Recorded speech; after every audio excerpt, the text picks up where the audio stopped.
Iniciamos con nuestra clase, estamos en día miércoles 23 de junio y vamos al espacio de estudios sociales, ¿ok?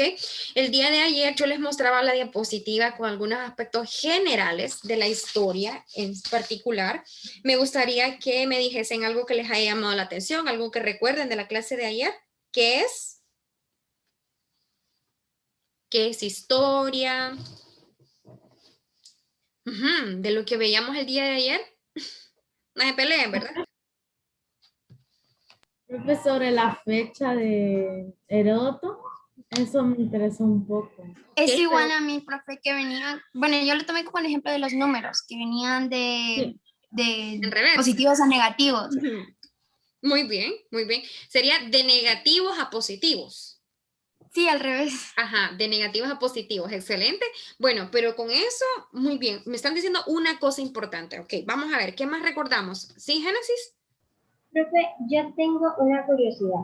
Ujú. Dijo que cada vez pueden ir cambiando la historia, ¿verdad? Que no siempre va a ser lo que siempre, o sea, pueden ir cambiando la historia. Pero tengo una pregunta sobre eso. Cuando nosotros algunas veces en los años cambiamos la historia, puede ser negativo o positivo y nos puede afectar a nosotros. Digamos que hay una persona que quiere cambiar la historia de otro modo. Que sepan que en las generaciones que vienen, que sepan que no fue así, que fuimos conquistados por otras personas o que no estábamos aquí, entonces la pueden cambiar a negativo, entonces nos puede afectar a nosotros en el futuro.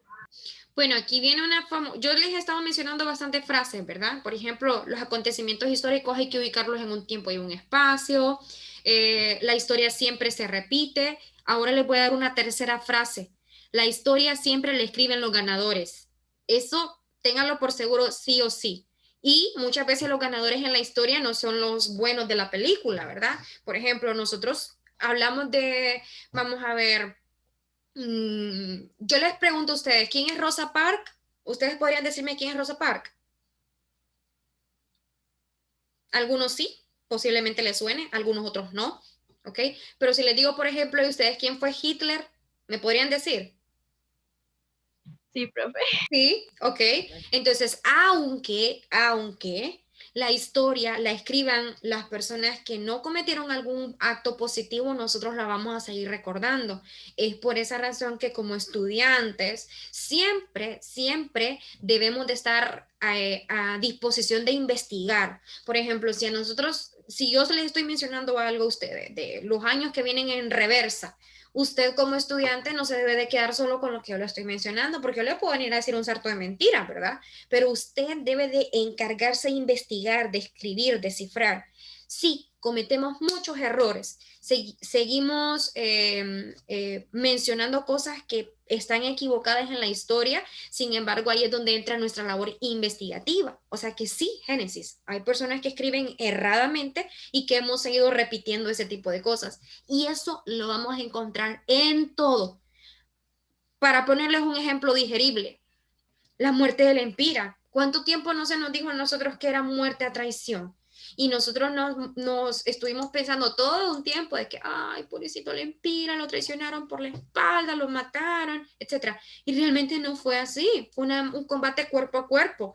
Pero como en la historia se había manejado con rumores esa muerte romántica, ¿ok? Que, ay, murió por nosotros, defendió, etcétera. Sí, efectivamente sí lo hizo, pero no murió como lo dice la historia. Hasta que un personaje, Mario Felipe Martínez Castillo, dijo, no, voy a investigar y descubrió que no fue así la muerte de Empira. Ahí es donde entra nuestro papel de nosotros como estudiantes de historia investigar y refutar, se llama eso, refutar lo que otra persona ha dicho y que nosotros sabemos que es un error. ¿Okay? Es de nuestra labor. Muy bien. Gracias, Génesis. Creo que con esta respuesta que le di que quedó un poco claro, ¿verdad? Ok. ¿Qué más? ¿Qué más hablábamos el día de ayer? ¿Qué otros aspectos tomamos en cuenta? Algo importante que podemos mencionar el día de hoy para los estudiantes que no estuvieron ayer. Qué aburrido, chicos. Va a ser muy aburrido si solo estoy hablando yo. Díganme qué aprendimos ayer. No aprendieron nada. Solo aprendieron las edades para atrás y una pregunta que me hicieron. ¿Y los demás? ¿Qué más recuerdan? Profe, yo otra vez tengo una duda.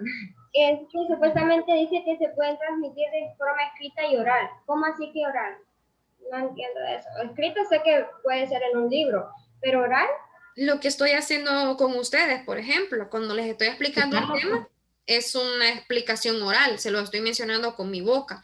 Por ejemplo, si usted quiere investigar sobre la vida y obra de Morazán, usted puede irse a El Salvador a hablar con un tataranieto para que le explique, ¿verdad?, su percepción sobre Morazán, o puede irse con un investigador de historia para que le diga qué aspectos puede resaltar de la vida y obra de Morazán. Ese es un ejemplo de fuente oral. Muy bien. Uh-huh. Ay, no, miro muchos callados, escucho algunos hipotéticos, Profe, les he escuchado la voz. ¿Qué aprendimos ayer? ¿Qué más podemos destacar? profe, que lo que profe, yo estudio Ok, es el vamos, ser humano. Esteban y Madi, ¿ok?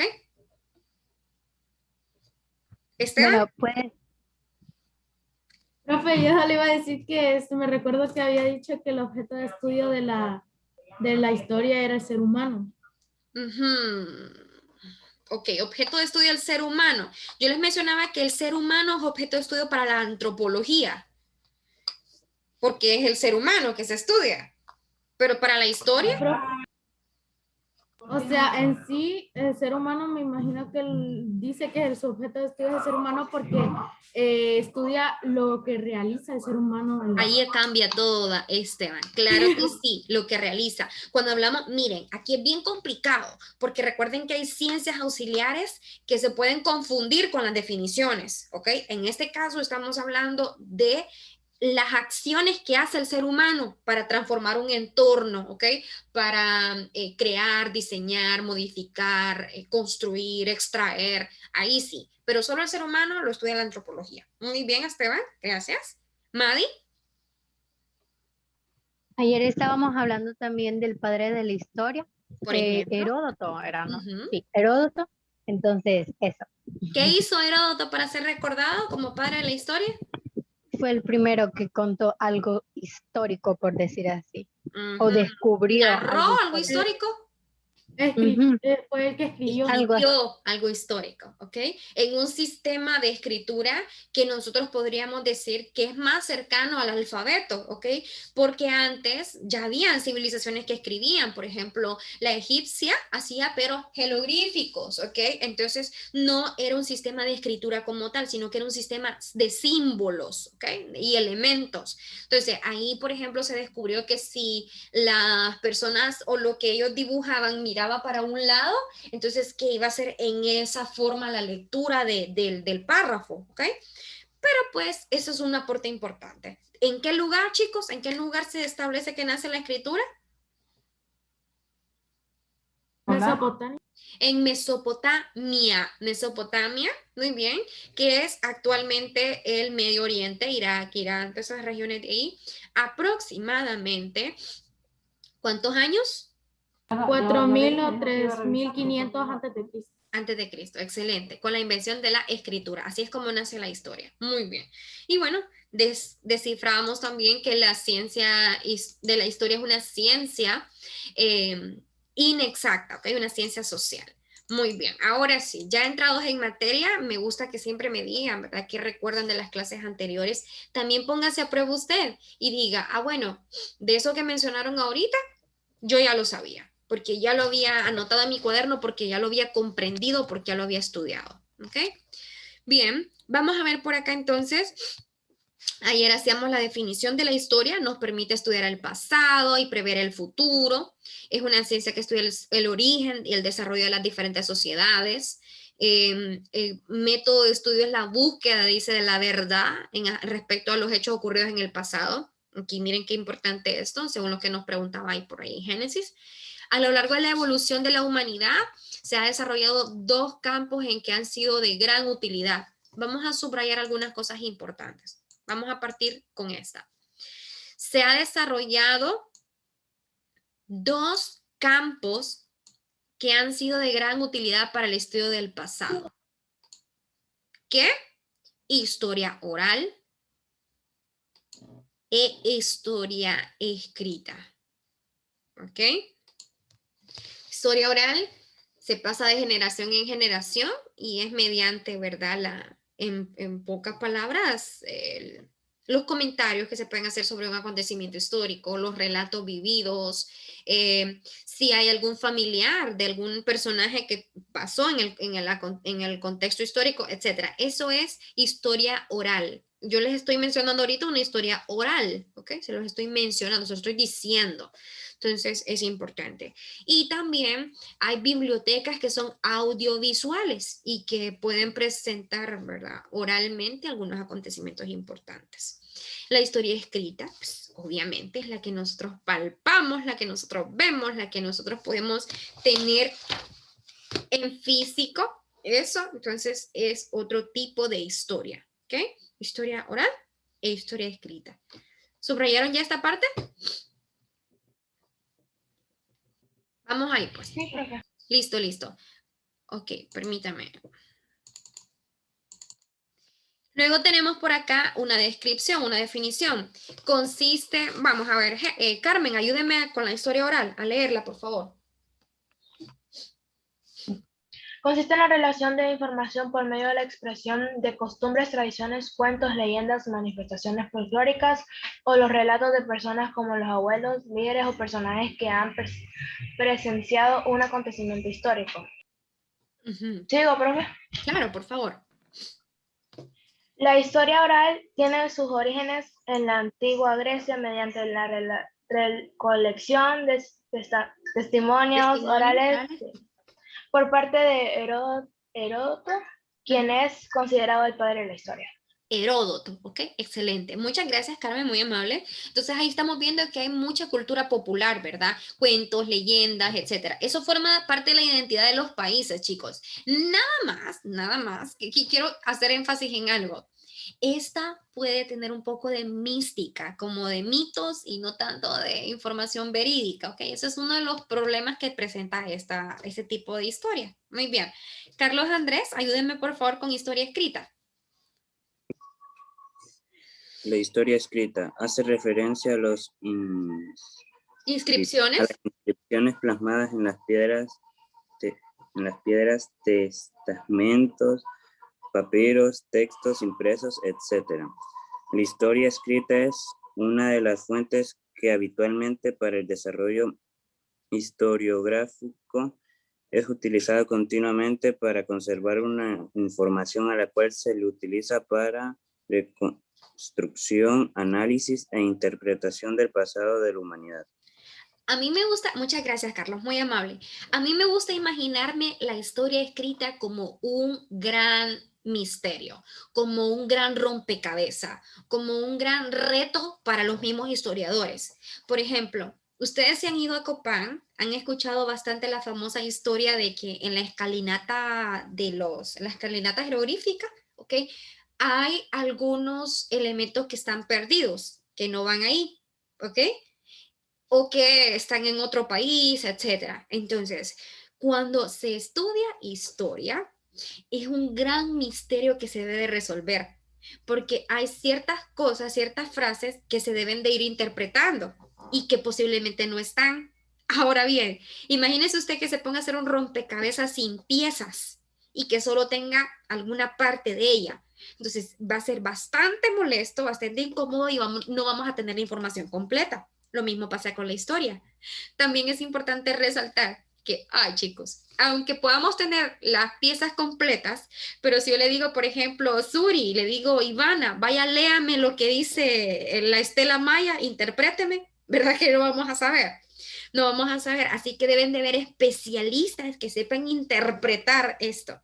Cuando usted esté en Copán y le empiezan a decir los guías turistas, le dicen, bueno, esta es la estela maya del último emperador Cahuac, 18 conejos, ¿ok? ¿Y qué es lo que sucede? Y entonces dice uno, ¿será verdad lo que me dice? ¿Será cierto lo que está informando? ¿Ok? Pero ellos han descifrado esto mediante elementos que están plasmados ahí. También hay un gran misterio con una estela maya que se supone que es de una mujer, y eso marcaría un hito en la historia. Así que bien complicado, es una labor investigativa, es una labor bastante complicada. Sin embargo, qué bueno que la humanidad ha sido tan brillante que se ha preparado para interpretar este tipo de cosas, ¿ok? Así que ahí vemos principalmente la clasificación de la historia, en este caso, historia oral e historia escrita. También tenemos que saber que utiliza fuentes para poder seccionar o interpretar la investigación, la historia. Entonces vamos a subrayar esta parte también por aquí, en donde dice, permite al investigador comprender y entender un hecho mediante el cual se pueda construir el pasado de manera más exacta posible. ¿Ok? Bien, esto es como les menciono, es como un Sherlock Holmes, ¿verdad? Que tiene que estar investigando qué fue lo que pasó, cómo fue que sucedió, bajo qué contexto se hizo. Miren, a mí me pareció muy, muy interesante. ¿Saben ustedes que en México tenían en una vitrina la cabeza de Moctezuma, el cráneo de Moctezuma, que fue uno de los emperadores, bueno, se podría decir que durante la invasión de los españoles en este periodo, en este tiempo a los aztecas, a Moctezuma era el equivalente a nosotros de aquí del Empira, ¿verdad? Pero allá con más poder, con más organización política, diferentes periodos de tiempo, ¿ok? Entonces, ahí tenían la cabeza de Moctezuma y decían el cráneo, ¿verdad? Y decían que era él porque tenía un golpe aquí en la cabeza, ¿ok? Un golpe en la cabeza y él se cree que, a Moctezuma se cree que murió cuando llegó donde el pueblo y el pueblo le empezó a tirar piedras y lo mató y entonces rodó su cuerpo y cayó al río. ¿Por qué le estoy contando esta historia? Porque gracias a la antropología forense se descubrió que esa no era la cabeza de Moctezuma. ¿Cómo creen ustedes que se puede descifrar que algo no es de una persona o no es de ese periodo? Imagínense, pongámonos en el punto de vista de un antropólogo forense. Descifremos este misterio. ¿Cómo se dieron cuenta de que no era la cabeza de Moctezuma? Un ejemplo. Las fechas coincidían en que la fecha que murió supuestamente. Podría ser que el cuerpo, los restos de la persona, ese cráneo, no compaginaban con la edad de ese periodo, ¿ok? Pero sí compaginaba. Sí, pero su respuesta es totalmente correcta, Gilma. ¿Qué más? ¿Cómo podemos descifrar si algo le pertenece o no a una persona, además del periodo de tiempo? Posiblemente, profe, tal vez por cómo sean los huesos, o sea, por la, ¿cómo decir cuál es la palabra? Como por la anatomía. Muy bien, sí, así, por las características del... Muy bien, excelente respuesta, Madi. Por ejemplo, puede ser un cráneo que sea de una mujer, ¿ok? La dentadura, esta parte de los ojos, de arriba de las cejas, es diferente la nuestra a la de los hombres. Entonces ahí se puede descifrar. Excelente, chicos, muy bien. En este caso, sí era de un hombre, ¿ok? También podemos decir, depende la edad que tuviera ese cráneo, ¿ok? Por ejemplo, si la historia nos dice a nosotros que Moctezuma murió a los 42 años, pero el cráneo tiene 20, ¿ok? O tiene una edad cronológica de 20 años, entonces no compagina. En este caso, les voy a hacer el spoiler, ¿verdad? De cómo fue que el antropólogo forense descifró que ese no era el cráneo de Moctezuma, ¿ok? Lo descifró porque la cicatriz que tenía, se dio cuenta que tenía, o sea, la herida que tenía en la cabeza, la quebradura que tenía el cráneo, no era, no fue como que en el momento, eso fue la razón que lo haya matado, no. Más bien fue que se tenía como tejido cicatrizado en el cráneo. O sea que esa persona se recuperó de ese golpe que sufrió, en pocas palabras. Entonces, esas son técnicas que utiliza un investigador. No es lo mismo un investigador, un forense, que un antropólogo forense, ¿ok? Por ejemplo, aquí les voy a mostrar algunas imágenes de las fuentes primarias. Permítanme. De las fuentes primarias y las fuentes secundarias.